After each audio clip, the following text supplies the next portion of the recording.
Here's how to scrape Facebook Marketplace listings with no coding knowledge. For this we'll need the Facebook scraper from Nifty.codes. Link will be in the description. Simply just download it for your browser. Next press Marketplace listings. As you can see, we extracted the items in this list. To extract more, simply scroll down. And the more you scroll down, the more you'll extract. Alternatively, you can use the auto function, which will auto-scroll for you and add it to the list. Once you're done, press stop. Now head to the settings.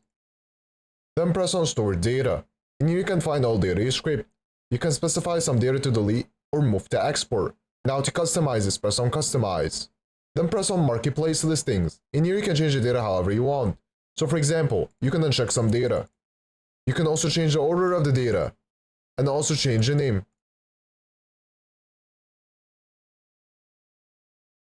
And also add the criteria to only scrape the products you're looking for. Once you're done, press Save. You can also find more features in the add-on section. Now to export this, press Add to Export List, then press Export. You can export it in many different ways. I will export as HTML. After exporting, here's the data we extracted.